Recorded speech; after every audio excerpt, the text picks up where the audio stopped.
And bam, welcome back to Nando Talk. It's showtime. Time for a little late night Nando Talk vibes. Yes, I know I'm normally a positive guy, and I'm going to start with some positivity because I'm going to start talking about my Miami Dolphins. But then I'm going to set that aside, and it's time for some late night vibes, some real vibes as I talk about my rest of the takes around the NFL because for too long, I have definitely only talked about Miami Dolphins. I originally wanted to talk about much more than that, also the NFL.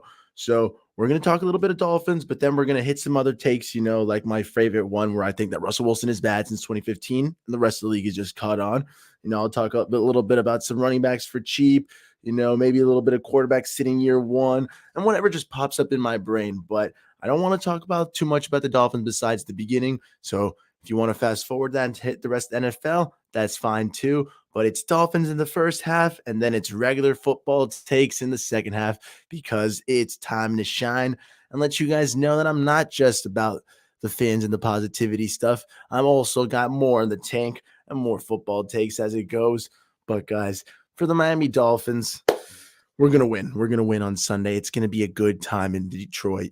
I know that the Lions are getting back to full strength. Monroe St. Brown should be playing. TJ Hawkinson should be playing. But Tyreek Hill, Jalen Waddle are going to absolutely tear up that weak secondary.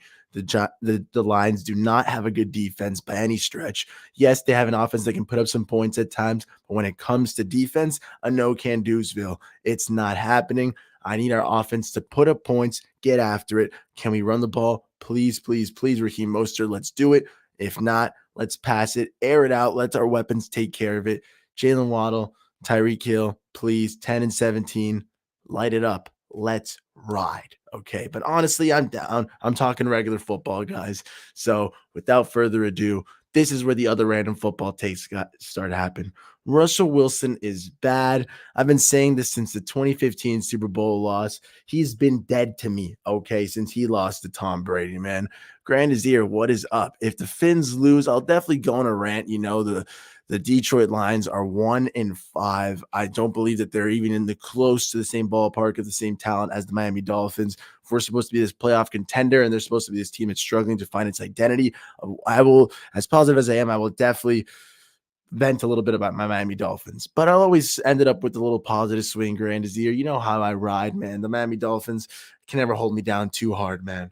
But as we resume, Russell Wilson is bad, bro. Since that 2015, like that Super Bowl loss against the Patriots on the 2-yard line, tossing that interception, all confidence lost in Russell Wilson. I believe I've been saying this since 2015, since that little Super Bowl loss to the Patriots. I'm saying Russ is not good. He's getting carried by his defense. He's getting carried by Marshawn Lynch. He's lucky he has the Legion of Boom, yada, yada, yada. And all my friends were clowning me when I was saying that Russ is a system QB and that he's lucky he's in Seattle, that he can thrive there, that he has Pete Carroll helping him maximize his talent. That outside of Seattle, it would not be the same situation for Russ, a whole nother ball game.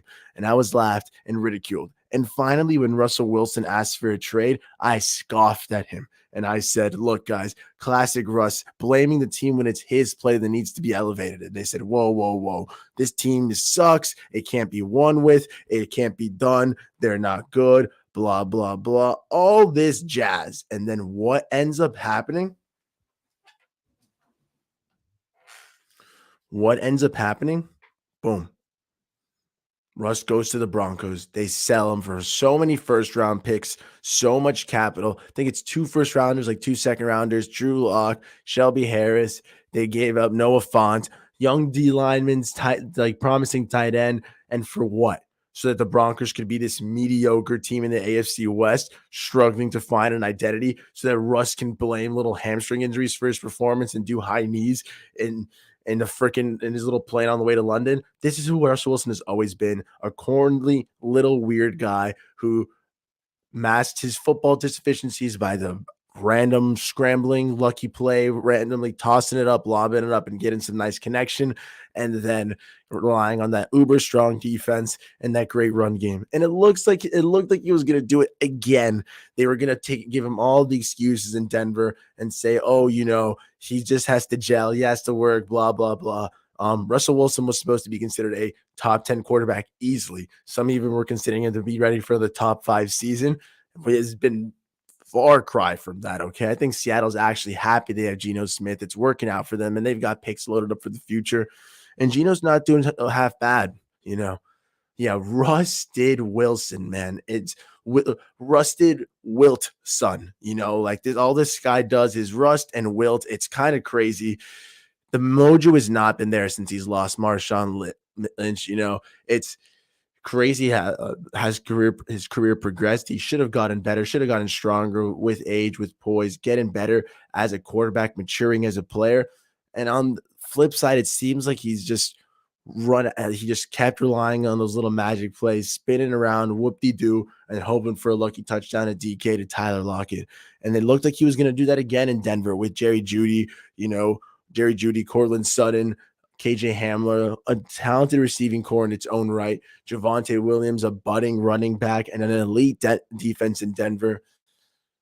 And Russ was getting away with it until Javonte went down, until he started getting a little bit more exposed with his receivers.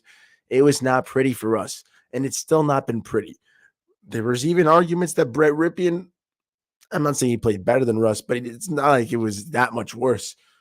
Oh my God, it's so bad for him, man. What really got to Russ, man? This Lions owner came out and said that they're sticking by Dan Campbell. That's never good. Yeah, anytime your owner has to come out and give public support, it's not a pretty sign. I think that Dan Campbell's done fine for what he has in Detroit, especially considering the injuries they've faced. Oh my God, this is tilted. But Dan is, if he's on the hot seat, sorry about that, boss. We're going to make that seat a little hotter when the Miami Dolphins just spank the Detroit Lions, man. When he got married, that's a killer. Look at Mahomes. He won a Super Bowl when he was single. He got married. He's not been back.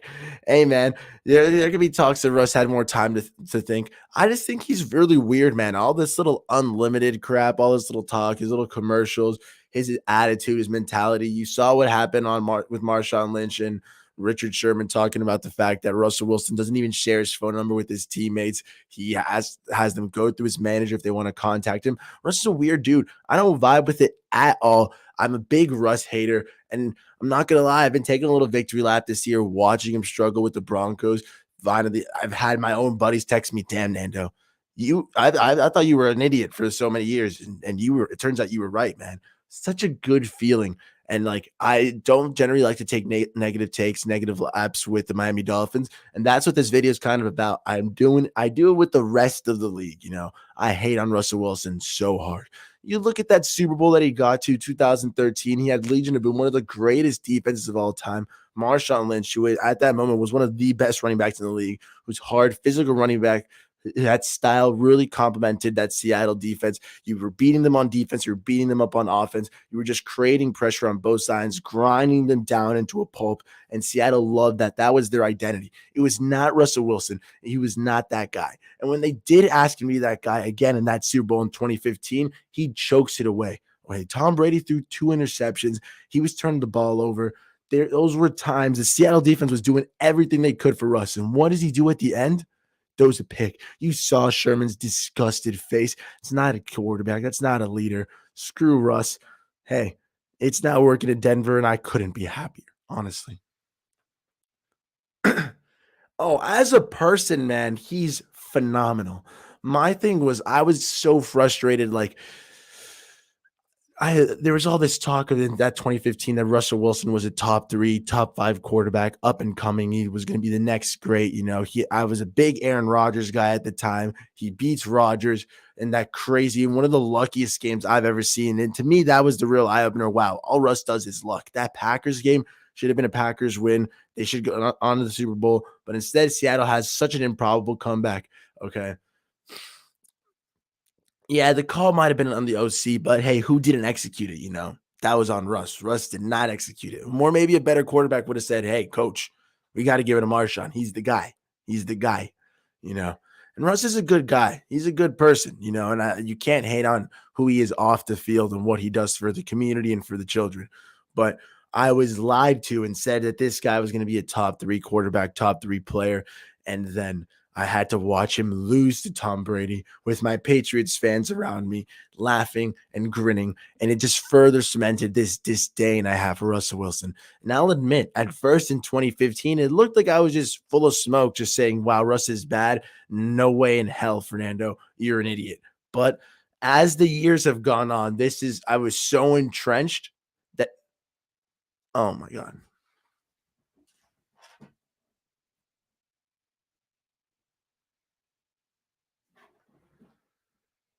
Did that just disconnect for good? Come on. I got a call. That's so annoying. Okay.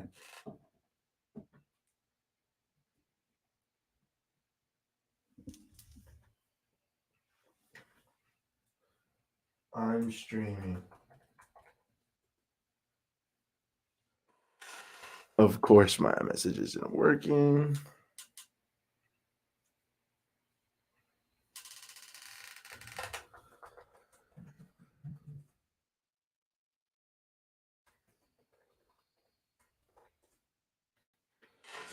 Yep, no, their phone's just not working. Sorry about that. What was I saying? Yeah, so Russell Wilson, I had to watch him, and that hate just hated on me more, man.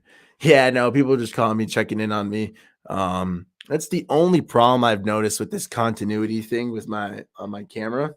It's pretty cool, but at the same time, using my iPhone robs me the ability to use my phone, and then I can't message people back. My iMessage on my laptop sometimes works, sometimes doesn't want to, so that's pretty cool. And yeah, but yeah, Russell Wilson, not that guy. Not a big fan of him.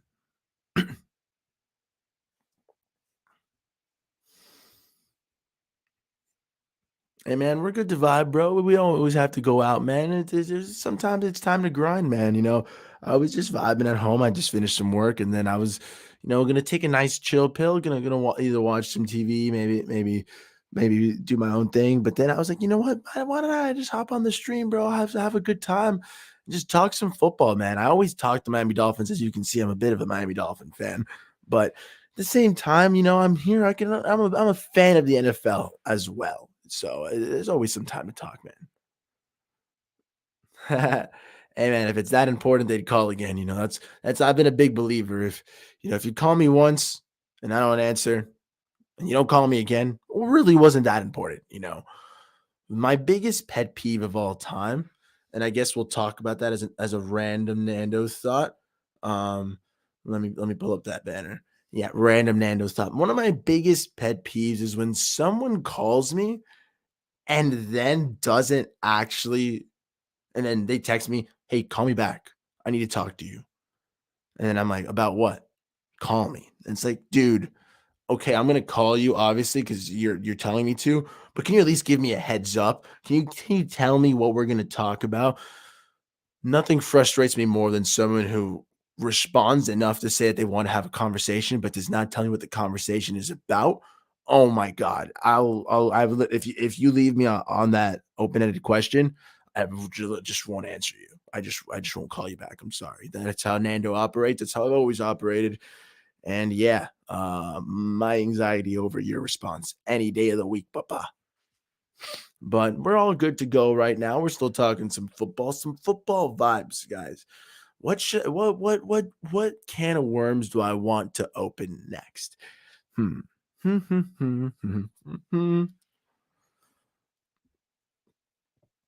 Let's look at the comments. They like to surprise you. No, I don't like surprises, man. I'm not a big surprise guy. It's not for me. I've got not the best heart. Don't surprise Nando. Don't scare me. What other topics? Grant is here. Give me a random football topic, a random football topic. 'Cause I've got a couple, but I want to save them. I had a really good one, and it's escaping my mind right now. Doo-dun, doo-dun, doo-dun, doo-dun, doo. NFL controversial.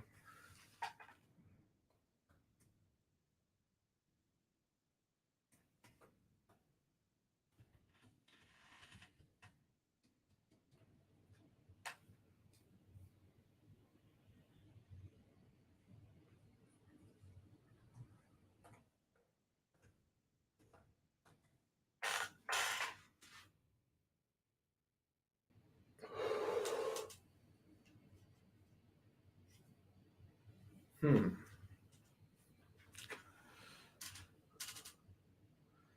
Have I ever met any gals that they're as big as Finns fans as you are? Well, I mean, actually, our Finns fan of the year is a girl. Shout out Ali Dolfreaky, So there are some pretty awesome like like Dolphins fans and football fans out there, and it's pretty cool. I mean, Miss Finns is also a great Dolphins fan as well. Like there are some girl Dolphins fans out there who do some good work, man. Hmm. What's a random football take I can talk about, guys? I've already done the Russell Wilson is bad. Okay, I believe that wholeheartedly. Um, hmm. Running backs for cheap, for sure. For cheap, please. Briefly on the Miami Dolphins, there was talks about maybe trading for Christian McCaffrey, and as beautiful as that would have been, I'm definitely of the belief that I don't want to pay running backs big money.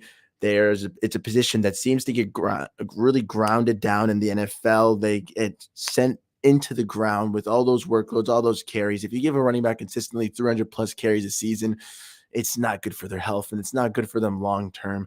That rookie contract, especially if you take them later in the first round and the second round, it's pretty well structured 4 or 5 years with the running back.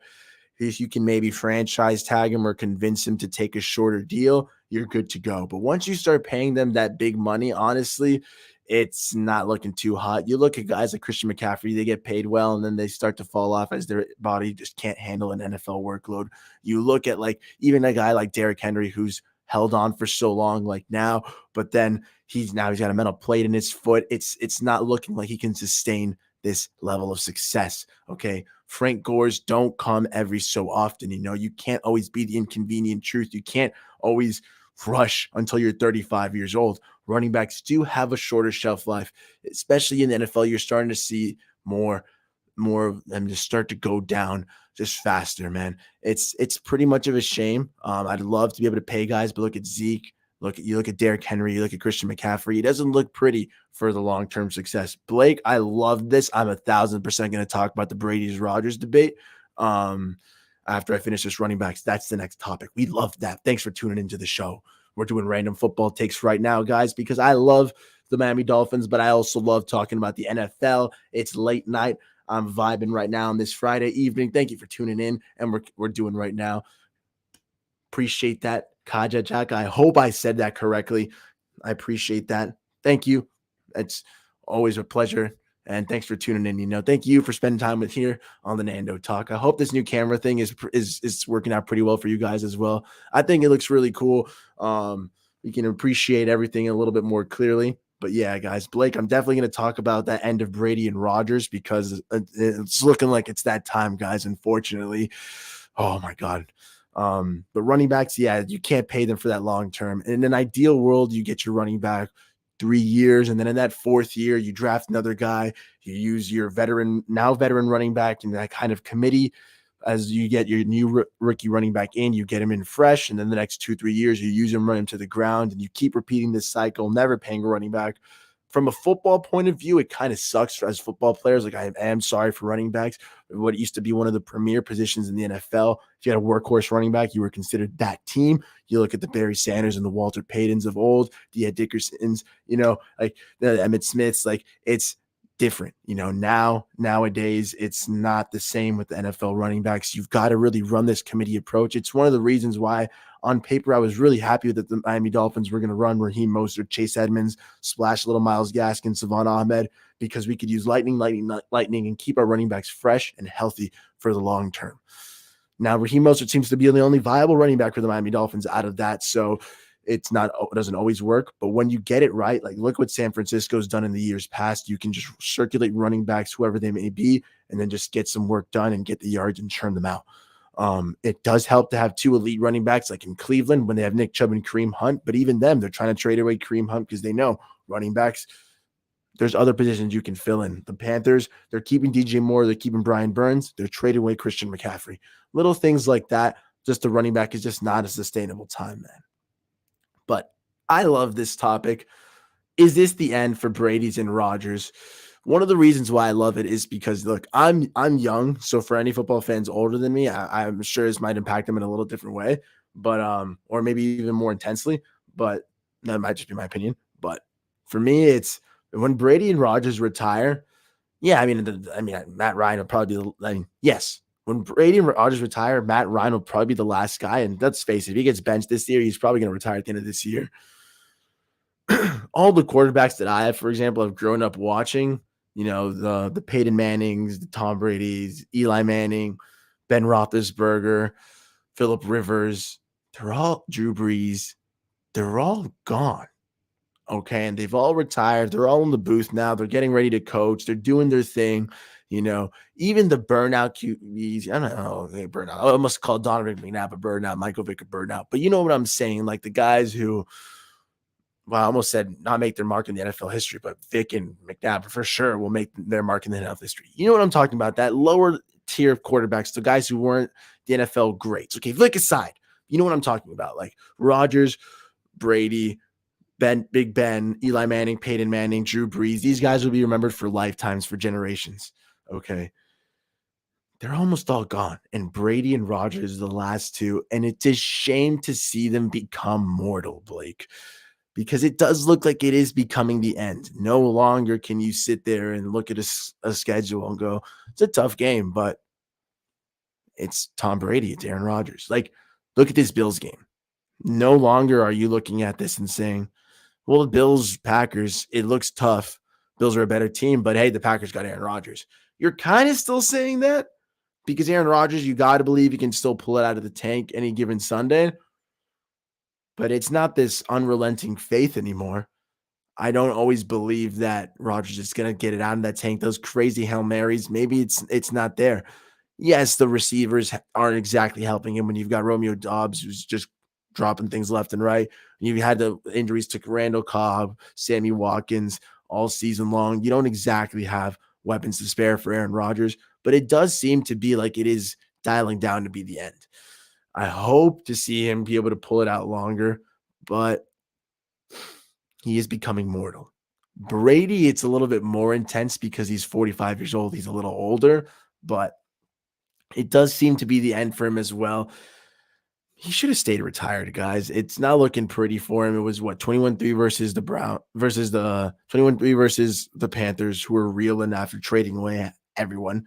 Then you got them on prime time on Thursday, which it was a short week for Brady. So at that age, I'm sure I must be intense getting ready that quick. And it looked like he was going to pull it out against the Ravens, and then Lamar came back. Wasn't to be. It does look like it is the end. I'm trying to stifle a sneeze. But it does look like it is the end, Blake. Unfortunate as it may be, end of an era, end of the great QBs. They just don't make quarterbacks like they used to, honestly. There seems to have been a gap from that glorious era of Brees, Rodgers, Brady, the Mannings, Big Ben, Rivers,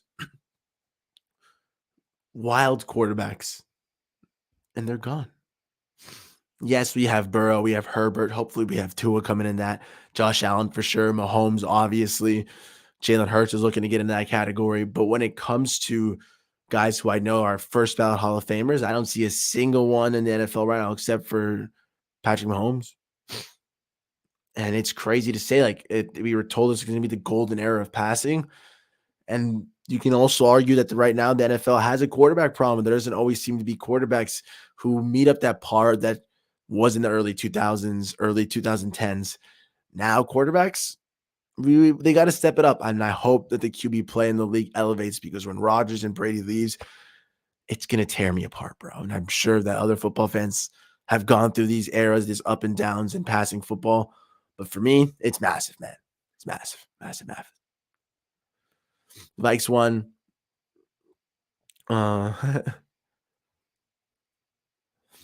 Damn. Braggers, braggers, braggers. Always annoying, bro. Ain't no victory laps around here, huh? It's been running back by committee for a while. Pat's been doing it for a while. 49ers, some after Frank Gore left. It's hard to find a running back. Yeah, that's from the running back conversation earlier, man. 1,000 agreed. It's hard to find a running back who can now be that three-down back, who can run, catch, block consistently on every single down, who can be the outside runner, the inside runner, big, hard in between the tackles, nice and shifty outside. So that's where you've got to see, hey, maybe I can build a running back by committee and I can get a little piece of everything and find something that works, man. I wonder if you like those Miami YouTube pranksters that were popular. I mean, pranks, man. I'm not too good with pranks. Get a little shy in public. So that also goes if I've ever met you and if you've ever seen me in public, say hello. I'm not always good at making the first move, but I love talking and meeting new people once that ice is broken. So kind of a cop out on my end, but and there's also a chance that I don't have my glasses on and I just can't see you. So Hmm. But Blake, thank you for that topic. If you got any other random football topics, this is Dolphin Thoughts and other random football takes, late night Nando talk. We're vibing. I'm still experiencing it over here. Late night in Miami. Just wanted to talk random football stuff. Maybe sometimes it pertains to the Miami Dolphins, but for the most part, just the NFL. Thanks for tuning in with me and joining up. We still got plenty to go. We've talked about Russell Wilson being a running backs for being for cheap. Thanks to Blake, we also got to talk about Brady at the end and maybe the era of new quarterbacks. Tyler, what is up, boss? It's been a while, man. We're just doing some random football talks and takes. If you've got anything you want me to talk about, feel free. It doesn't have to just be Dolphin stuff. Just fire away in the chat, and we're good to ride, boss. Bada beam, bada bam. They're sneaking up behind you and give you a karate chop. I mean, hey, I am a black belt, bro. So there's a lot of things you can do to me. You can pull my pants down, you can throw a water balloon in my face, but if you give me a karate chop, I am 1,000% going to just muscle reflex, just react.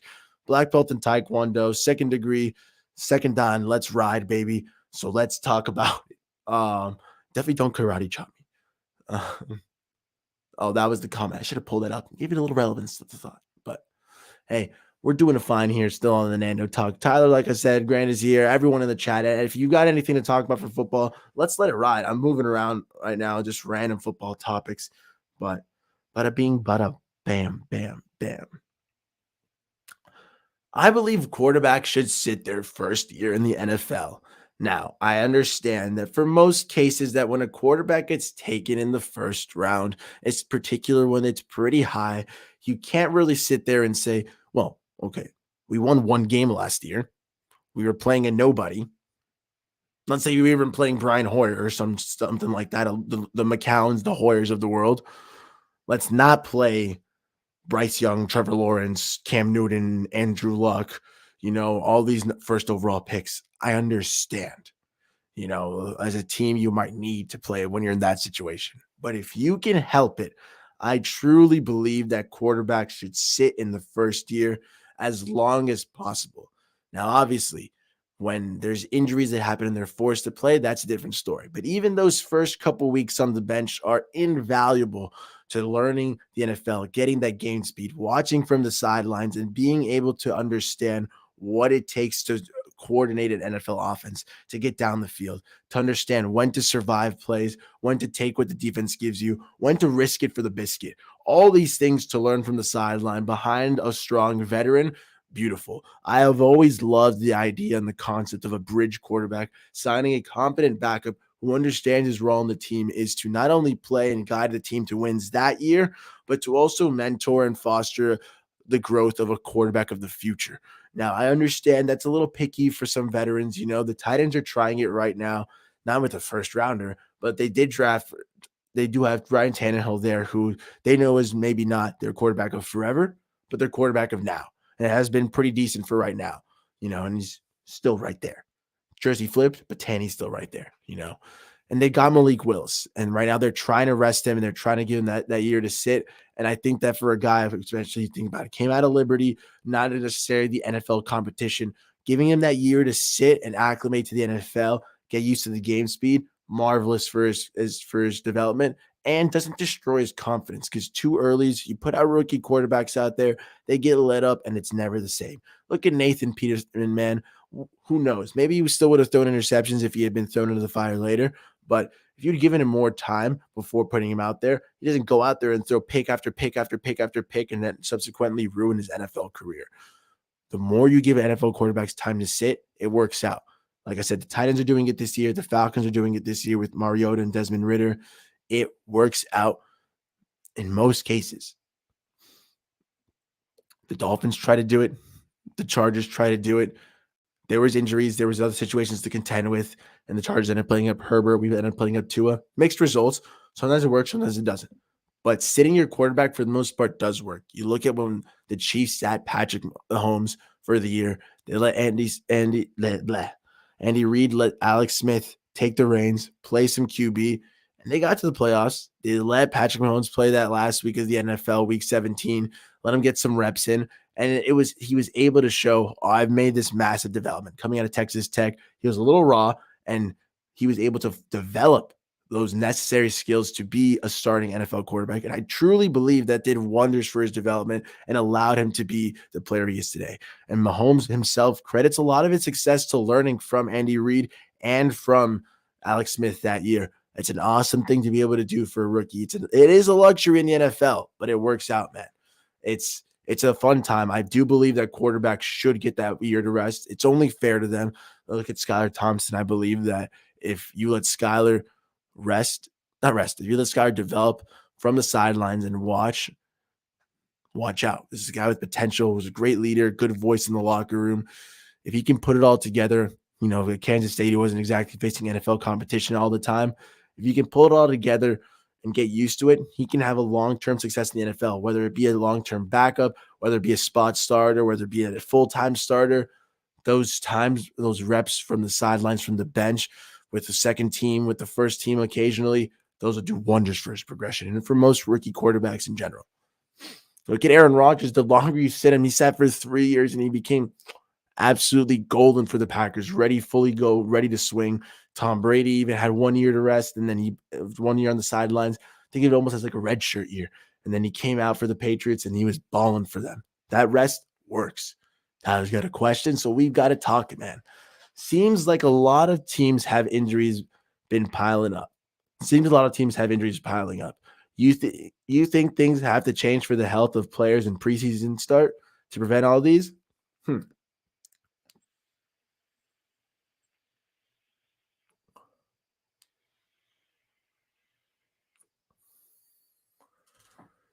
Yes. Now I get it. We don't want the NFL to become soft. We don't want them to become this little pansy league, sissy league. I don't know what the correct terminology is to not get me canceled or whatever, but the soft league. We'll stick with that. Okay. I do believe that the NFL has to make changes, however. Maybe not necessarily to player rules, but I, for one, have never been truly a fan of Thursday night football games. It doesn't make any real sense to me. I get it. It's for money. It's a nice day. And as a football fan, I do, on one hand, like getting more football, but it's not a clean product. Time and time again, there are injuries after injuries. I think back to that New Orleans Saints game a couple years ago where like 7, 9 Saints went down from injury, and Drew Brees came out furious, saying, of course we lost due to a Thursday night game. This is injuries. We weren't able to prepare. Guys were getting banged up when they didn't need to. This shouldn't have happened. And I've thought about that, and it's made me realize, of course, bro. Like, yes, it's good for the product. And I understand that there are rules that say that the NFL cannot be played on a Friday, that the NFL cannot be played, that's on Saturday because of logistics with college football. But why the F not, man? Like, at the end of the day, football is king and the NFL is cream of the crop, the top of the top. And I get it. High school football should still be relevant and we shouldn't minimize those programs, guys. But I went to the fifth best high school in the nation for football, American Heritage. I had guys like Sony Michelle, Isaiah McKenzie, Patrick Surtain Jr., Brian Burns playing.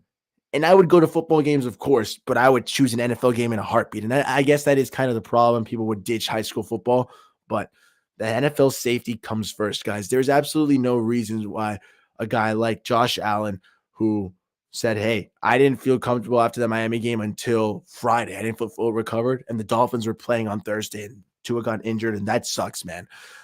Time and time again, Thursday has proven to be the time where football players just get the most injured.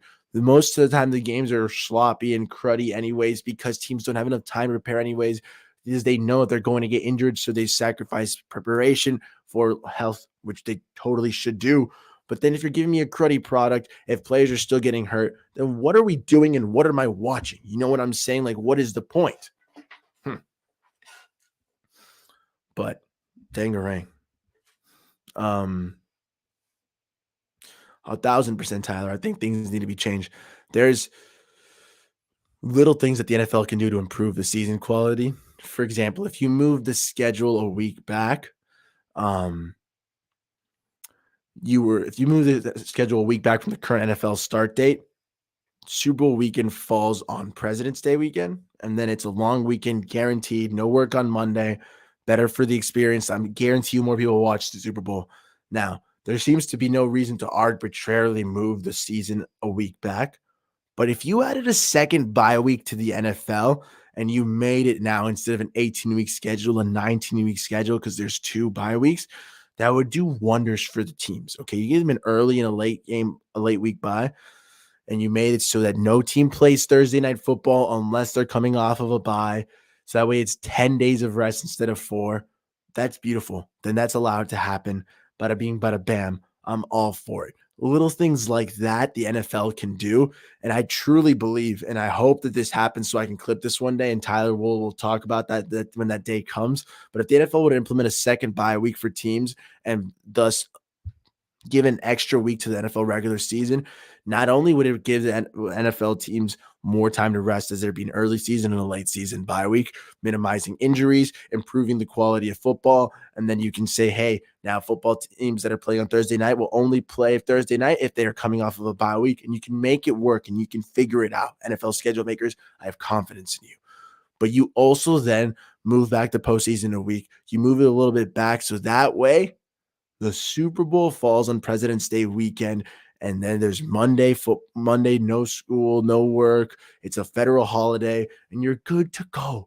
The Super Bowl will rise up even further than it already is, and it'll be one heck of a weekend, man.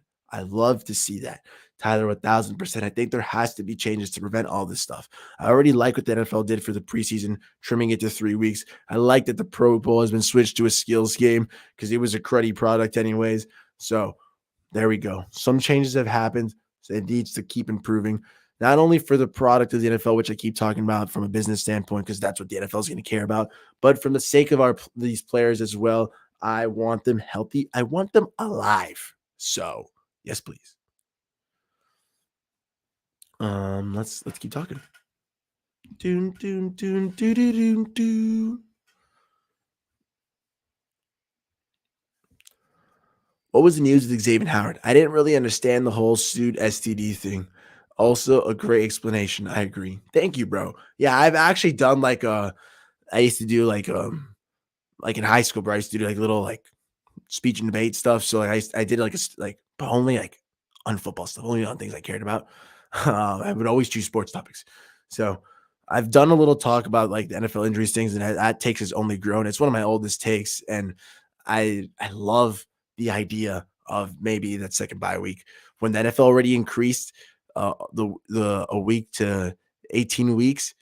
It was awesome, and then they took out the preseason game, so they didn't move the season back at all. So I think it can happen though. Um, let's put the standard banner back, and then I'm gonna answer your next question, Tyler. What was the news with Xavier Howard? So yeah, again, I did a stream earlier in the day, and I said I was going to check it out. Then I immediately went to go do homework, and I got off. Like I said, I was going to just vibe, and then I realized, I'm gonna just talk regular football. So I have not looked too much into the Xavier Howard thing. Off of face value, what I see is that he had consensual sex with the woman, and he apparently didn't disclose the fact that maybe he had an STD. It's not confirmed that he's the one who gave it to her. They're going to check and investigate, but that seems to be the case. I don't see how this is a football thing, so I don't think he should get disciplined by the NFL. That being said, if he did knowingly give her an STD, that is beyond messed up. Safe sex is the only correct sex, guys. Consent, of course. At least he did give consensual sex, but it wasn't disclosing all the information. If he didn't disclose all the information, then that is a terrible thing. And David Howard, damn it, bro. That's the last thing the Miami Dolphins need as well as a publicity like this. But I don't know much more about the situation. That's just my little take on it, I guess, for right now. But sorry, Tyler. I wish I could answer more about that for you. That's on me. I should be more versed on that as a Miami Dolphins fan. Like I said, busy day. Granted, he was right. I should have been doing a Dolphin stream tomorrow, not tonight. But that is kind of why I also doing just a football stream right now. So it's not too. Ooh, I don't like how you guys can see my legs when I raise it up. No bueno, man. It's actually a crime. Like, it's not just messed up. Like, you're right. Like, it's not just a morally incorrect thing. Morally, it's totally wrong, obviously, but it's actually a crime if he knew he had an STD and he didn't disclose it. It's a crime, and then I guess there'd be legal action. So I guess then the NFL would step in. So dang it, you're right. Dang. Um, I've been raw talking since 19 and 34. Totally clean. Go Fins. Hey, Chris Stockton, more power to you, man. You sound like an absolute animal. Sorry for the screaming to the mic. I forget sometimes that people might be listening loud, but that's pretty awesome. Um, I have no sponsors, so I can put stuff like that. But yeah, we're a little late night talk, Nando talk. If you guys got anything football related, give a drop in the chat. I'm down to talk anything football. It doesn't have to be Dolphins. I've talked about Russell Wilson being bad. I've talked about running backs going for cheap. I've talked about quarterbacks sitting for their first year. I've talked about the fall of the great QB era of Brady, Rodgers, and all the old guys of Breeze, the Mannings. Whatever football talks, I'm here to talk about, man. We are good to rock, man. Do I think the Dolphins Lions might be a shootout? Yes, bro. Like I said, I'm doing any football talk, but hey, Dolphins are a football team, so we're definitely down to ride, man. So I think this Dolphins Lions game is a shootout. I think it does have the potential to be a shootout, particularly with the state of this Dolphins secondary. We just lost Nick Needham the week before. Now we lost Brandon Jones. Catergo, I'm hoping he plays. Still no word on Byron Jones. Xavier Howard has not been the hottest right now. He's definitely a starter best corner. He has to go on Amon-Ra St. Brown, who seems to be ready to play after 2 limited practices this week, concussion protocol. Then TJ Hawkinson had a little bit of a knee issue, seems to be ready to go. DeAndre Swift is coming back this week. Oh my God, the Lions do have a good offense. In the beginning of the season, they showed that they have the capability. They are capable of putting up points, particularly because that defense puts them in poor situations where they have to throw, score to keep up. If the Dolphins defense doesn't come ready to play, it could be a shootout, because I believe this is a game where the Dolphins offense is going to take advantage of the dome, the turf.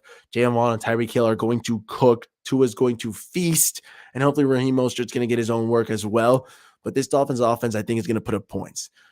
Now, no shade to the Dolphins defense. They're doing phenomenal, doing great, but injuries take a toll on anyone, and they have to refine this identity. I believe Sam Madison and Pat Surtain, they are also capable of devising a good game plan so that we can hold down that Lions offense. I'm not particularly afraid of Jared Goff. I'm pegging us still at 28-17, because that's my optimistic world where the offense and the defense both come ready to play. But I could easily see a world where the Dolphins are winning like a 38-35. Oh my God, 38-35, that would suck. But like a 35-31, like a high scoring game, like an snap 28-24, where they're going back and forth, trading blows, and it just takes one defense to make the stop. And I'm hoping it's the Miami Dolphins. That's something we always have in our back pocket. Even the games where the Dolphins defense is bending a bit, we don't break. So as long as we bend, don't break, we hold on the end, I believe the Dolphins can hold us in the bag, at least by a score. I think it's -3.5 is the line right now. So I definitely think we can cover that. Ride, Dolphins. The road to 8-3 begins. It started at home and it continues on the road for the road to 8-3. We ride. 28-17 would be my official prediction. Is when I've been riding. It popped up in my brain. And me and whatever's in my brain, I just stick with it, man. I'm not the smartest fellow, but sometimes the brain and the gut and the intuition all line up. The stars align, and we're good to go with a decent take. Again, I don't like how my leg is showing up there. I'm wearing freaking basketball shorts. Oh, yeah. Game is going to be a challenge. The Lions can run the ball very well. I agree, man. In his own right, like, as scary as it is, if DeAndre Swift comes back, even if they didn't have Swift coming back, Jamal Williams in his own right is a very good running back. We saw him when he was split in time with Aaron Jones, what he can do when he was in Green Bay. Now they gave that role to AJ Dillon, but even in Detroit, I thought he was going to be a straight up backup for DeAndre Swift. And even when Swift is healthy, Jamal's getting work at the goal line. He's clearly a vocal leader for them since last year. This year, he's continued that role. You saw it in Hard Knocks. He's got some poise on that team. Detroit can run the ball well, whether it's with Swift or Jamal Williams. If they're both on the field, that's definitely a problem. You can keep them nice and healthy, nice and fresh, and it's going to be a tall task. Again, I don't think Jared Goff is scary, and that's why I want my concern is my priority is stopping the run. So that way it's almost daring Jared Goff to beat us. It sounds almost stupid because Jared Goff is this guy who's been to a Super Bowl, is pretty accurate. And at the end of the day, he's going to have Amon-Ra St. Brown, Josh Reynolds, DeAndre Swift to throw to as well, TJ Hawkinson. He's got the weapons. He can dice us up. So why am I asking him to dare us to throw on us? Because the Dolphins, I hate seeing us get gashed up by the run. If we're going to lose, let's let them air it out. Let's let Jared Goff beat us because I don't think he can. It's not going to happen. We'll make the plays. We'll rattle them enough that we can cause them and force errors. It's going to be a challenge for sure because the Lions can run, but that's what I'm saying. That's the priority, stopping that. Moster's getting hot. Yes, I agree. The play action, hopefully Christopher is going to get unloaded. By the way, Christopher Stockton, can I call you Chris? If not, totally fine. Just want to know. If not, I will continue to call you your full name out of respect. Tyler, I just recently started calling Tyler Tyler. Anyways, yeah, Mostert is getting hot. He had 70 rushing yards, 70 plus rushing yards, like 30 receiving yards, over 100 yards scrimmage. He's getting a little hotter, and I'm a big believer of riding the running back with the hot hand. That's why I was saying earlier, running backs go for cheap. Hot hand is what it matters. In the beginning of preseason, in the first starts of the season, I thought that Chase Edmonds had that hot hand and he was going to be our running back. It turns out Raheem, once he's now fully back from injury, is the guy ready to go, hitting all the miles per hour, hitting all the plays. And if he gets himself running well on that turf, cutting up well, watch out. He can have a big day, which can in turn take a lot of pressure off of the offense, off of the passing game, but it can also help keep our defense fresh, which will be beautiful to see. But on offense, I agree. Raheem Mostert running will lead to good big play action. And I love to see that. Let Tua use that little brain to freaking whip it out. Wakata. See who he's got to throw to. You like, I'm lefty right now? Yeah. He's like, oh, yeah, baby. Bam. Roll out. Wakata. Touchdown. Play action. Tyreek Hill. You heard. You dig. It's good to rock. Yeah, Swift is returning after 3-game absence. It's beautiful to see. My Dynasty Fantasy Football League is, one of the greatest Dynasty Football Leagues of all time. I got Joe Burrow, Dalvin Cook, DeAndre Swift, Jamar Chase, and Justin Jefferson. So now that I'm losing Jamar Chase, DeAndre Swift is returning because he knows that the Nando Bandos need him at his full fury and glory. Hey, D Swift, I've read that as his nickname, bro. It's all good. DeAndre Swift. Chris is fine. Good to rock, bro. Hey, as long as whatever you're comfortable with, man, good to go on that end. If you've got any more football talks, let them free fire and keep going, guys. Let me see what I've got loaded up in any other banners. Ooh. Time to go off the dome. Do-do-dum-do-dum-dum.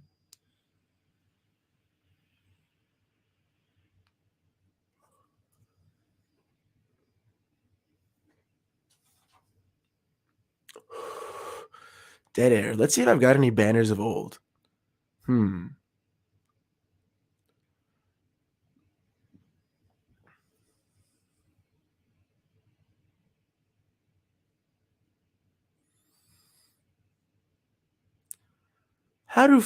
is a take from the offseason. How do first-round receivers compare to previous years? Well, it's been pretty cool, In the last couple of years, we've seen guys like Justin Jefferson, Jamar Chase, Devonta Smith start to really hit the Jalen Waddle, start to hit the ground running year one. Those first-round rookies seem to actually, every couple of years now, there seems to be a guy who a lot of them are doing well, but there seems to be a Jamar Chase, a Justin Jefferson, who they go head and shoulders above and beyond and start to be that guy. Now, in this year's rookie class, it looked like there was going to be a lot of first-round rookies that were going to excel. You look at the Garrett Wilson when he went to the Jets. You had Chris Olave going to the Saints. You had Drake London going to the Falcons. And Jameson Williams did go to the Lions, but he's coming back from injuries. He still hasn't come back. They're supposed to designate him to come back from the physically unable to perform list, the little pup, woof, woof, baby. But until that happens, Detroit isn't going to play with him. The first round rookies for receiving wise have set up the bar pretty high, but this year I just don't think any of the guys seem to be matching it. Correct me if I'm wrong, but Drake London and Chris Olave seem to be the best first round rookies this year. And even then, Drake London had a fiery start, but partially because the Falcons don't have a real quarterback room to sustain him. I'm sorry, Marcus Mariota. I love you, but there's a reason why they've threw the ball like what 18 times last game. Yeah, no, it's not the same this year. I do believe the talent is there, but they're just not getting the workload as well. Again, Garrett Wilson, talented in his own right for the Jets, but Zach Wilson's throwing what, like 150 yards. Chris Olave is a little banged up, and even when he's there, they've got a banged up Andy Dalton, Jameis Winston situation. I'm trying to think of other first round receivers that I'm missing, but I can't seem to think of any. So this year, I do believe there's been a bit of a down swing in what those first round receivers are compared to in the years past. Just because, I mean, look at last year alone, like Jamar Chase, Devonta Smith, Jalen Waddle was an absolutely beautiful receiving core for the first round. It's really hard to match up with that kind of production. And just because so many got taken in the first round this year doesn't mean they're all going to hit the ground running. Now, it does sometimes take time, but sometimes players take 1, 2, 3 years and then they boom explode. You look at like Rashad Bateman, who this year has become a wide receiver one for the Baltimore Ravens when he's playing. Guys take their own rhythms, but they can absolutely perform. The first round receivers this year, I don't know they're for living to the bills of the years past, but hey, it's been fun to see them still perform. There's still definitely talent coming in the NFL. Wow, what a great little preseason take that was.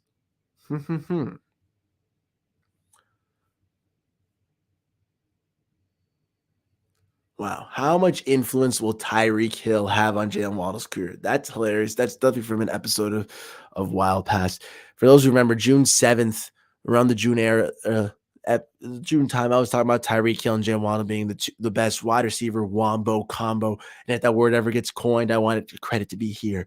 But hey, wombo combo, Waddle, Tyreek. And look at it, it's come to fruition. We're talking about Tyreek, the number one receiver in the NFL in terms of yards, Tyreek at that 4 spot. So it's coming to go. It's coming well. So when I was originally posed this question is how much influence will Tyreek Hill have on Jalen Waddle's career? I think he's had a tremendous influence. He's been helping him get open. He's been putting not all the pressure on Waddle so that he's able to stretch the field with Tyreek. So we're not asking Waddle to just be that short area guy that he was last year, those quick balls, that little possession. And it was cool seeing him break the rookie receiving catches, record. It was nice to see him get over 1,000 yards, but at what cost? At him being sacrificed as this short, quick ball, quick passes, possession receiver? No, that's not why we drafted Jalen Waddle, who was averaging like 40 yards a touchdown, 40 yards every time he scored a touchdown. I don't know. It's a weird stat from Alabama. I haven't said it in a while. I think it's like 40 yards per touchdown catch, something crazy like that. So do I think he's had a massive impact? I thought he was going to, and I'm glad to see it's been pretty nice to see, man. Um, Looks like the Lions have 6 players ruled out for Sunday, 3 cornerbacks, 1 offensive tackle, safety, and a linebacker. Yeah, I know that but I think it's after Jeff Okudah that they have been a little banged up. I'm going to pull up a little Lions injury report right now. Lions injury.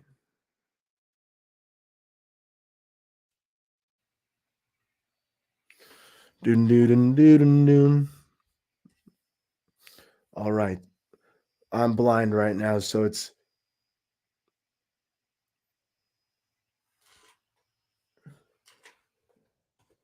sorry, little brother.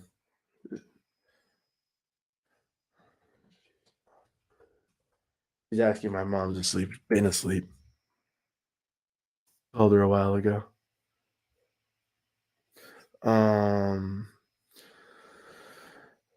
Don't you love when the youngins are out? Okay, the Lions injury report. I'm pulling it up right now. Apologies for that. Share screen because this will allow me to see it as well. Huh, kinda.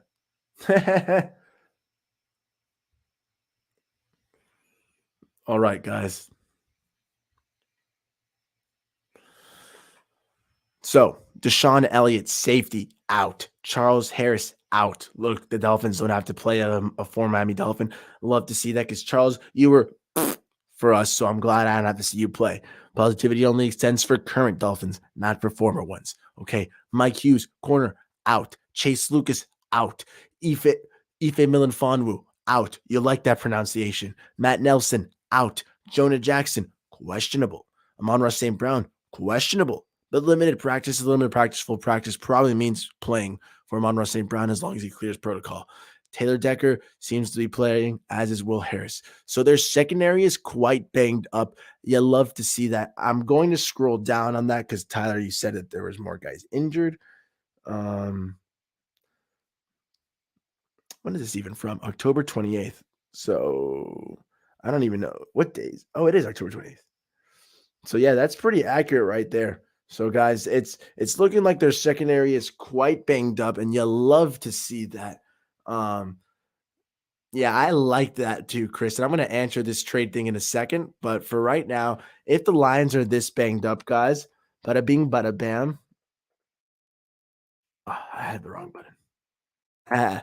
If the Lions are this banged up with this many players out, oh, baby, that's what you really want to see as when it comes to fucking oh yeah, the curse words coming out. It's late night, guys. That's what you want to see for the Miami Dolphins. Those are the situations where you want to take advantage. Deshaun Elliott losing their top two corner, like well, not top two corners because Jeff Okuda is still playing, but losing corner depth. They're not ready for Tyreek Hill, Jalen Waddle. And I knew that they were a little banged up in the secondary. I didn't realize it was going to be this banged up. Oh, Chris, I 1,000% can believe that our receivers are going to eat. Okay. Like you're talking about losing your a safety, your top two like two corners after top two corners after Jeff Okuda, losing more pressure from Charles Harris. Our receivers are going to eat if Tua has time. Our receivers are going to eat as they burn through these little corners. Oh baby, it is time. That's what I'm saying. It's Tua's got another week of practice. No, none of this rust talk. We're just talking about absolute darts, dots, whatever you name it. It's gonna be a boom top. Yeah, I was looking at ESPN page October 28th. I went to a Lions one.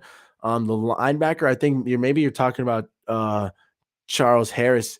Yeah, he's like a D lineman linebacker, so that's probably who you were looking at, I guess. Um, if he's out, that's massive too. It's a nice little speed rusher for them. The Dolphins would have to contend with that. That's good to go, man. Bam, bam, bam. I love to see that. I said a 28-17. Let's see Tua Tagovailoa get 327 yards for Tua Tagovailoa, 3 touchdowns. Finally, we'll get one to we'll get let Waddle and he'll get a touchdown, and let's like a second get one. Spread the love for Tua. Not the biggest yards, not the biggest touchdown game, but 3 touchdowns, no turnovers, 327 yards. The running game gets activated. Raheem Mostert gets over 100 yards from scrimmage again. We love to see that. That was just a telepath, a message from the future. Thank you, future Nando, for giving me that take. You love to see that. The big brain takes. Bada bing, bada bam. I don't like Brandon Shell versus Aiden Hutchinson, though. Chris, I agree. Aiden Hutchinson, as the number 2 overall pick, has been phenomenal. A guy who his father was a captain at Michigan. He himself went to Michigan and balled out there. The Hutchinson name is well regarded at the University of Michigan and in the state of Michigan. And now he's a Detroit Lion. Talk about hometown hero. That's what you want to see. I think the only guy who's more hometown hero, I think it's either Sam Hubbard or Trey Hendrickson. One of those guys is like an Ohio boy and now plays for the Bengals and went to the University of Ohio. Went to Ohio State. Like, that's sick. But Aiden Hutchinson against Brandon Shell. I do love Shell Shocked. The artillery shell is coming at you. Get Shell Shocked. I did like what he was playing. I did think he was I'm not going to say an improvement over Austin Jackson, but he did seem to be playing better than Greg Little. I think he should stay at tackle for right now. Now, do I like him against Aiden Hutchinson? No. The Lions don't have the best defense, but they have been getting after the quarterback thanks to Aiden Hutchinson, who's leading them in pressures, QB hits, sacks, you name it. This guy is getting after the quarterback backfield. That's why they drafted number 2 overall, the smart draft pick there. One of the most complete pass rushers we've seen, a very safe pick, and it's paying off for them. I think he's going to wreck some havoc for the Miami Dolphins. Not necessarily a nightmare for us, but it is going to be not too fun to see, guys. By the way, how does my audio sound? I haven't really asked yet, but Chris, I agree. I am not looking too forward to seeing Brandon Shell against Aiden Hutchinson. Hopefully, we'll use Smythe and some tight ends to help block there. Hopefully, we'll get some shorter passes out if we need to, some quicker balls. Let Jalen Waddle and Tyreek feast. But Brandon Shell versus Aiden Hutchinson is not too fun, man. Um, oh yeah, yeah. Do I see us? Do I see the Dolphins making some trades? I would hope so. Um, Tyler, yes. Chris, I'm gonna answer your trade thing in a second. Tyler, I started using my iPhone. Thankfully, Mac OS just dropped the new thing for continuity, the new update. Roach, shout out the I Am Believe podcast, helped me set up my iPhone as my little webcam thing. My brother gave me this little phone stand. So I put that where my computer normally goes. I can now type a lot faster, hit the chat easier. And with my new docking station, I've got my mic plugged into that. Phone is charging through that as well. Got the HDMI set up so my TV screen is now is now like a big monitor for me, so I can read better and interact better. And it's looking like a beautiful time. Nando Talk is elevated once more, so I'm glad the setup looks a lot crisper and cleaner. The only downside is that now I cannot use my phone, but it is okay.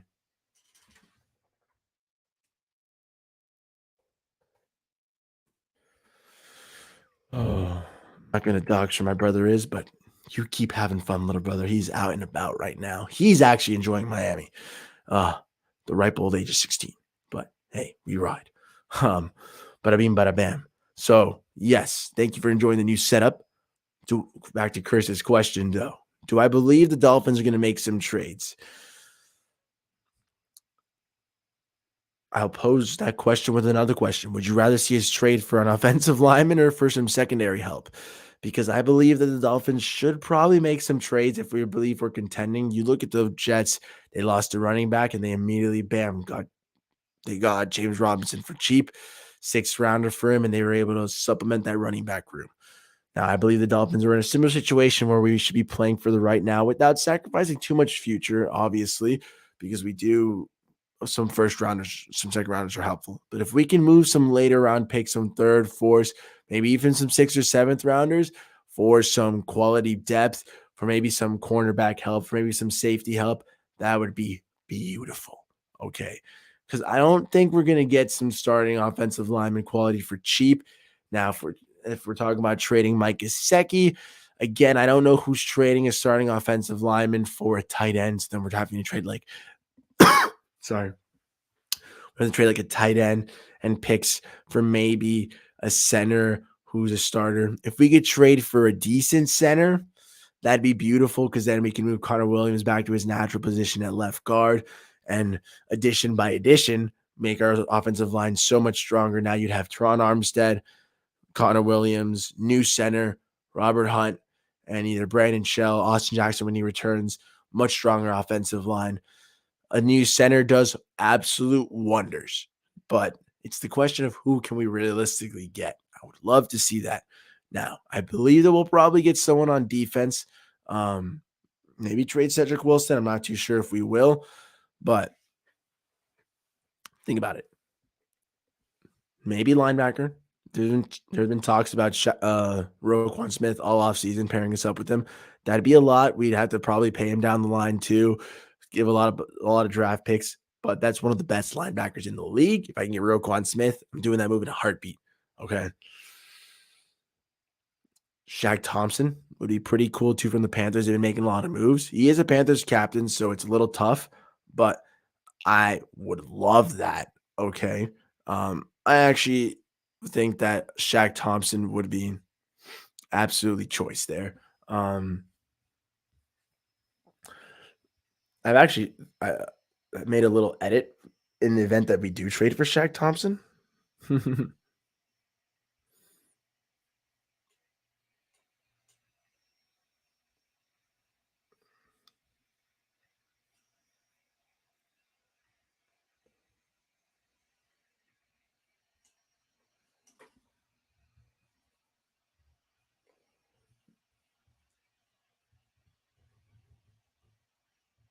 Yeah.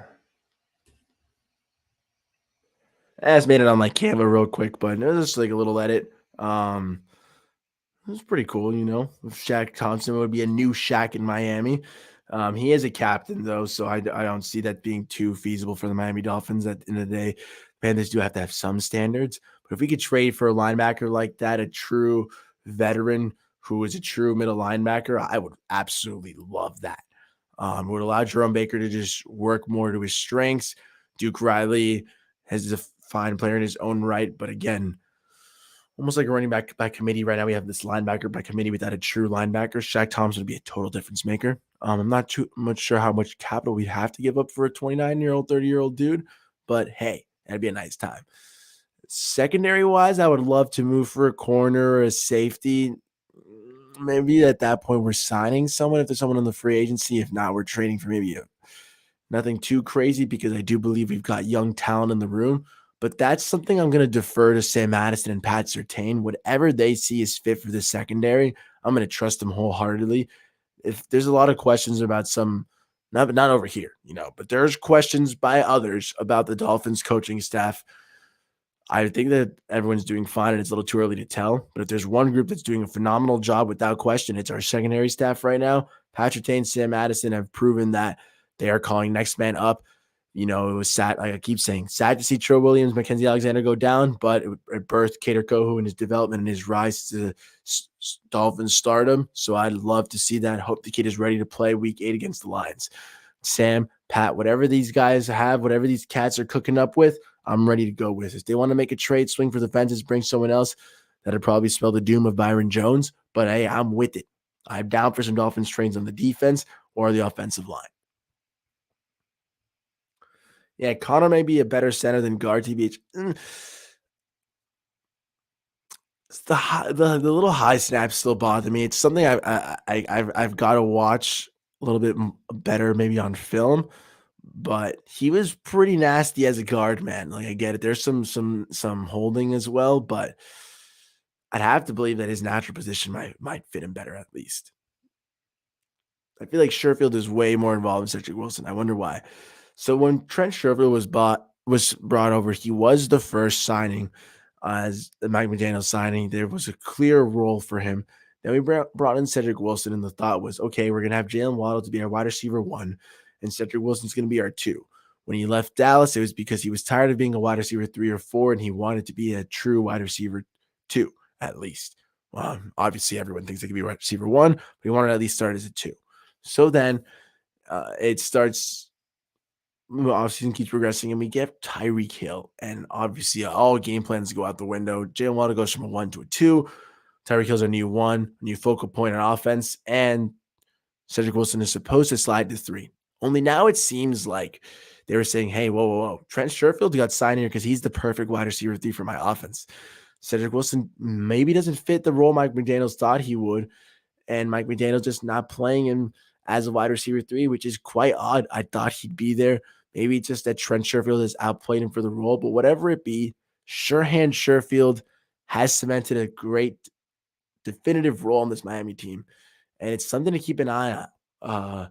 I do believe if there was an injury to Waddle or Tyreek long term, Cedric would get more playing time. But as of right now, it seems to be that Mike McDaniel and Wes Welker are very confident with rolling out River Craycraft, Trent Sherfield as wide receiver 3. Very head scratching considering the money that Cedric Wilson is making and the fact that I believe that he'd be better. He should be more talented than them. But again, Wes is a guy that I'm going to trust, particularly in the wide receiver 3 role, as this mainly that's our slot guy, and Wes is the slot king.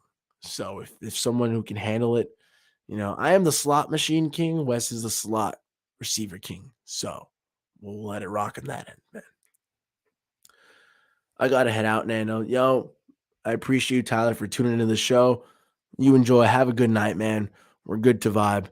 I appreciate you for coming on. Thanks for asking questions and fueling this little late night Nando talk. It is Dolphins thoughts and other random football takes. A late night Nando talk. We're still talking. We're still vibing.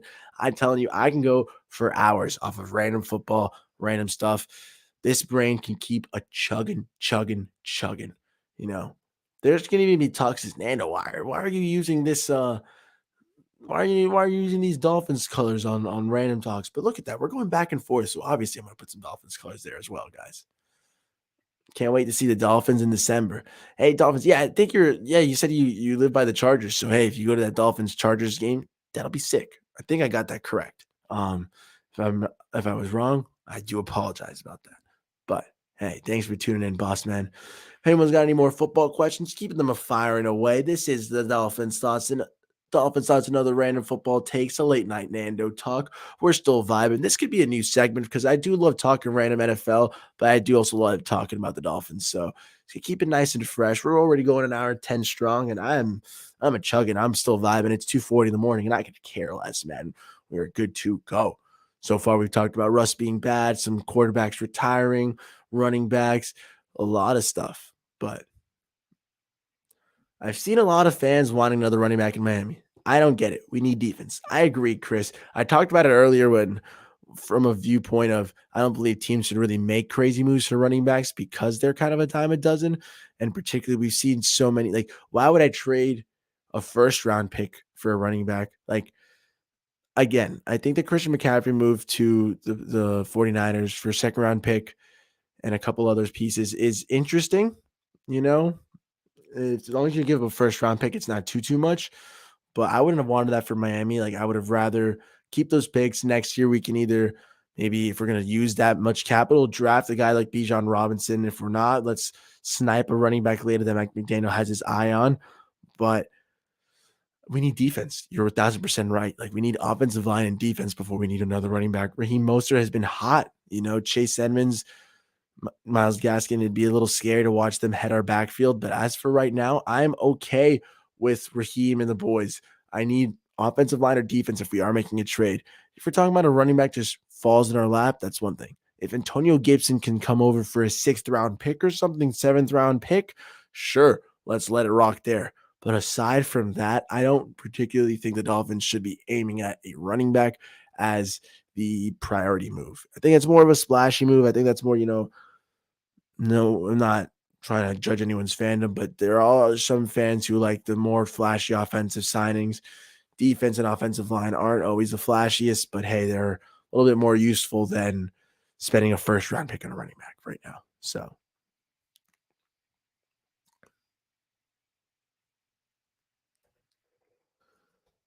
I'm probably wrapping up soon, but is there any more talks, more takes? I'm trying to look at old things I have so I can just pop them up. Hmm. I do have a great show with my buddy. Check it out. Be doing another episode of it tomorrow. The Fumble Brewski. Uh, we do a good vibe, me and my buddy Spence. So I'm going on those little StreamYard tabs, seeing what do I have to contend with. Alrighty. It's funny that this is one of the takes. Are the Bengals real contenders? It looks like that's not being really the case, especially now that Jamar Chase is going down. Whoops. Hmm. Bada bing, bada bam. I'm trying to see. Wow, I can't believe this was a take in the offseason, bro. Should I get a Sony Michelle or a Brandon Jones jersey? Definitely a Brandon Jones jersey. I definitely have to get a Brandon Jones white throwback jersey, especially after that injury, man. It sucks to see him go down like that. Tough to see. Do I think Tua is 100% the Dolphins quarterback of the future? Hmm. This is going to be the last question of the night because, Chris, this is a doozy. I'm going to give this answer the respect it deserves.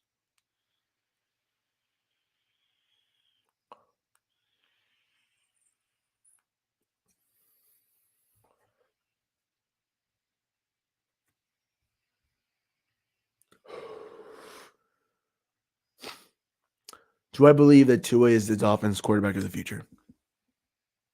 Yes. That is a simple answer. If you were to peg me as just a yes or no. As a Miami Dolphins fan, it is my personal belief then all Dolphins fans should root for QB1 to be the quarterback of the future. Any other scenario, any other thought that this kid is not going to be the quarterback one of the future means a scenario where we are still looking for a quarterback, and that's going to just put our team further back. Now, I understand that Tua has not played lights out, nights out, top football that everyone was expecting as a number five pick in the draft. I understand that there are certain expectations for this Miami Dolphins offense, the hiring of Mike McDaniel, bringing in Teron Armstead, working on the offensive line, bringing in Tyreek Hill, surrounding Tua with weapons and a supporting cast that believes in him and is putting him in situations to succeed. And I understand that. But it is my belief that Tua has lived up to those expectations because with Tua, we have won 4 games. Without Tua, we've lost 3 games. Even if you want to take away that Bengals game, okay, then it's we won 3 games with Tua. No, then it's still we've won 4 games with Tua and we've lost 2 games without Tua. We didn't win or lose if you want to get that Bengals game.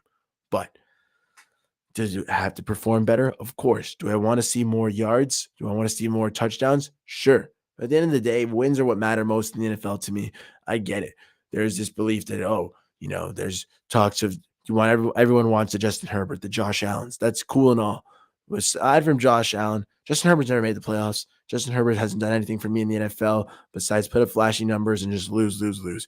Josh Allen put up a bunch of numbers, went up for a deep playoff run, didn't hold it together. He hasn't won a Super Bowl. Patrick Mahomes is the only young quarterback of the bunch that's won a Super Bowl, done it all, won the MVP, gone to the promised land, and cemented himself. Do I think Tua can get to that? I'm not saying he's Josh Allen. I'm not saying he's Justin Herbert. I'm not saying he's Patrick Mahomes. But do I believe that Tua Tagovailoa can lead the Miami Dolphins to success? Do I believe he's done it and he can continue to do it? Of course. Now, 100% is a tough thing to say. I want him to be the quarterback of the future. I've seen the flashes. I've seen the poise. I've seen the big moments. And you can tell this is a different Dolphins team when Tua's on the field and when he's not there. The energy in the stadium has been different as a season ticket holder for the last 2 years. When I see Jacoby Brissett, when I see, Teddy Bridgewater, and unfortunately, Skylar Thompson, say what you want about his potential and his promise, which I think is there.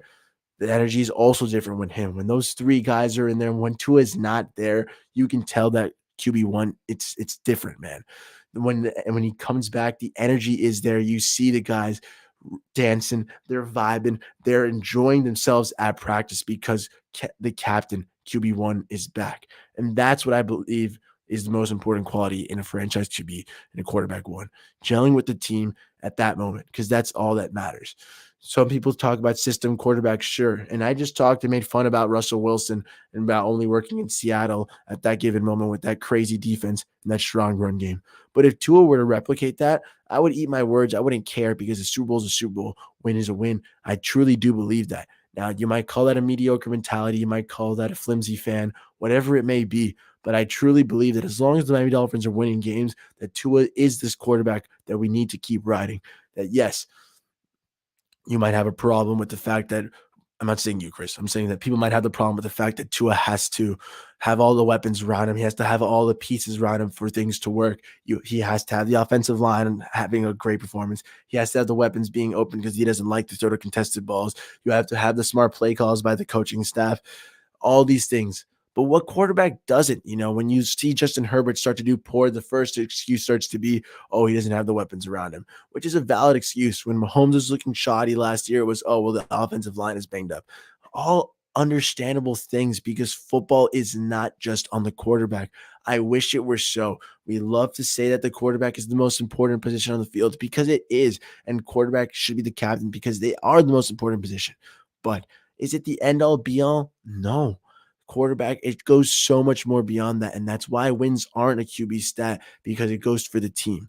But a quarterback does impact and influence the team. So some credit does go to them as well. So the fact that Tua is a winner and pulls that out, I love that for the team. I love that. Do you think it sucks that we have to build around him and we have to build these crazy players? I don't care as long as you have a good team, bro. Like there's this idea that, oh, you have a great QB and nothing else matters. Hey, Mahomes needs pieces around him as well. Like we talked about, needs the offensive line. Even the great Patrick Mahomes was talked about as a mere mortal when Tyreek Hill was leaving. You saw what happens when Brady loses Chris Godwin, Mike Evans, and he's throwing to practice squad bums and the Brashad Perrymans of the world. He starts to dip as well. You've seen Aaron Rodgers this year, no Javante Adams, no true weapons. The running game has dipped a tad, and now he's throwing to Romeo Dobbs and nobody, and it's impacting his performance. Quarterbacks need a team around them, okay? And then even when QBs lose, again, I hate to keep bringing up Herbert, but hey, Herbert, Dolphins let up 24 points a game, the Chargers let up 27 points a game, and it seems to be a defense and excuse for Justin Herbert. So you can't just look at football off the quarterback. It's so much more to it. So when the fact that we're winning with Tua and we lose without him, I'll keep Tua, man. And Chris, I hope you know I wasn't trying to attack you when I kept saying you. I meant you as in the collective as people. As I'm talking to the mic or I'm talking to the void right now. Um, but yeah, I've got to get used to this new webcam. That's a great question though, man. I really do thank you for it. Um,